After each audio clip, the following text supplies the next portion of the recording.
Thank you. Muchas gracias.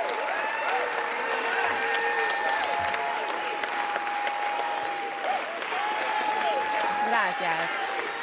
Thank you. Thank you. Thank you. Muchas gracias. Thank you so much. Thank you to my colleague and friend, Congressman Stanton, for that kind introduction, and to the entire Democratic delegation from Arizona and the delegation that stood here with me that has supported me throughout this process.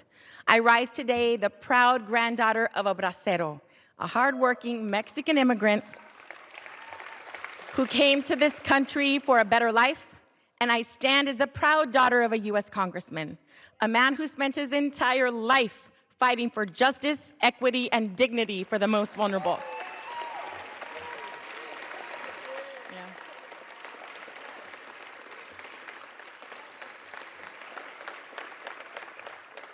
From working as a vaquero to serving in Congress in just a single generation, that is the promise of this country.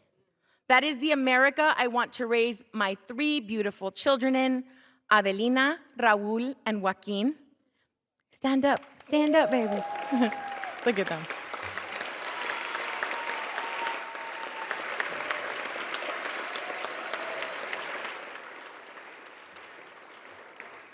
They, along with my amazing husband, Sol, and my wonderful mama, Ramona, are here with me today.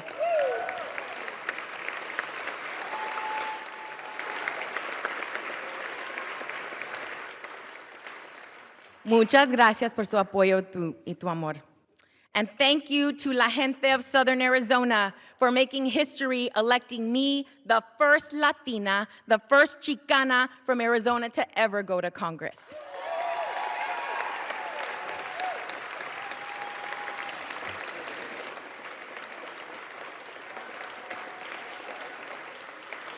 Este momento es histórico para nuestra comunidad.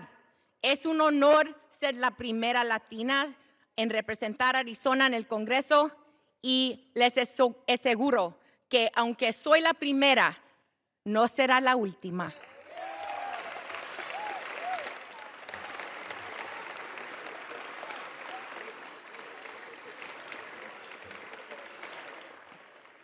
And while we celebrate this moment today, our American promise is under serious threat. Basic freedoms are under attack. Healthcare premiums are skyrocketing. Babies are being ripped away from their parents by masked agents. We can and must do better. What is most concerning is not what this administration has done, but what the majority in this body has failed to do. Hold Trump accountable as a co-equal branch of government that we are.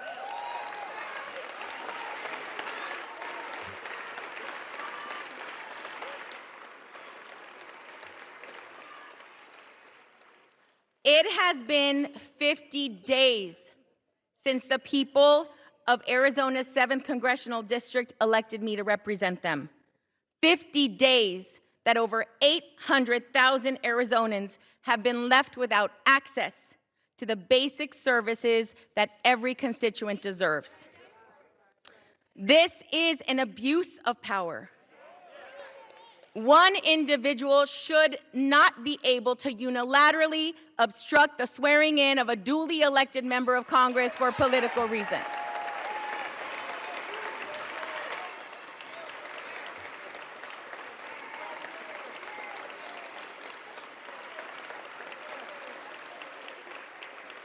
Our democracy only works when everyone has a voice. This includes the millions of people across the country who have experienced violence and exploitation, including Liz Stein and Jessica Michaels, both survivors of Jeffrey Epstein's abuse. They are here in the gallery with us this evening. Thank you for being here.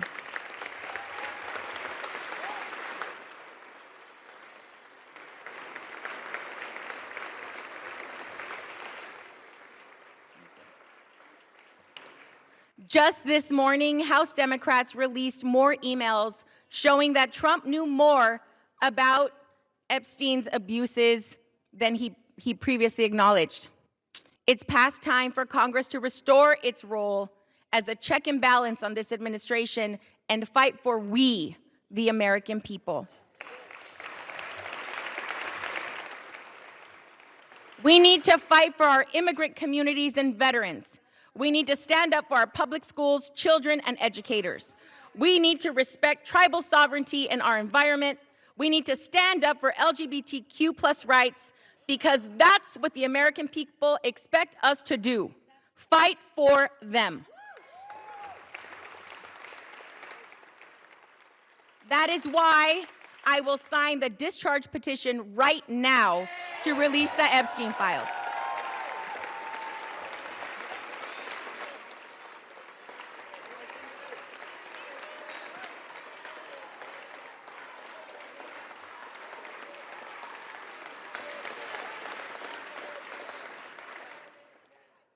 Justice cannot wait another day. Adelante, mi gente. Muchas gracias. Thank you very much. I yield back.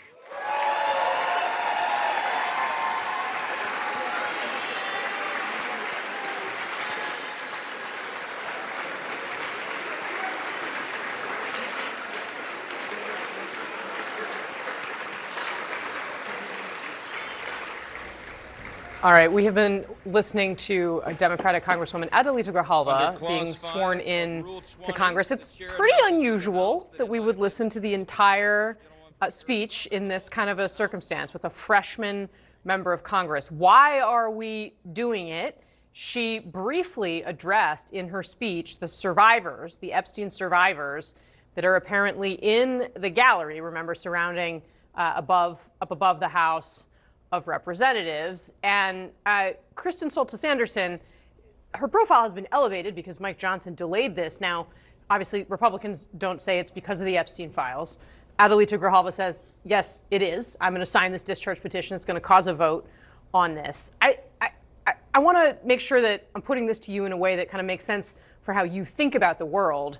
But I think my question for you is, how and why does the administration's refusal and real attempts that we can see to prevent these files from becoming public, how is that playing with the public? I mean, why are they so worried about it? There's got to be something in there that they're concerned about in terms of their voters. So one reason why I think this issue is unique against all of the other things that Donald Trump has done that make people kind of tear their hair out and go, oh, he's so this or that or the other thing, is that a big piece of his whole message is that there is an elite and they play by a different set of rules, and I'm not part of that. I'm one of you. I'm fighting for you. I'm fighting to take it to those people.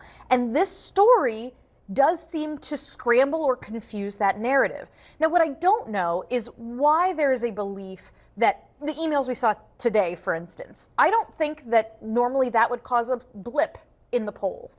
Now, the American public is not, this is not like some science experiment where you check and then you add a news story and then you check again, because there's a lot going on, right? Donald Trump's job approval numbers have been going down little by little over the course of the year. You had the Epstein blow up a few months ago, but you've also had tariffs. You've had ICE raids. You've had protests. You've had, we bombed Iran. You've had peace deals in the Middle East. You've had a lot of things happening. And so what I don't know is to what extent this is causing particular consternation, because it's an issue that really matters a lot to Trump's base. He can put forward tariffs and his voters like it. He can bomb Iran and his voters like it. He can do lots of things that create big headlines and create big stories, and his voters like it. This is one thing. There's no way for his voters to like that he was friends with Jeffrey Epstein. I think that's why they're so sensitive.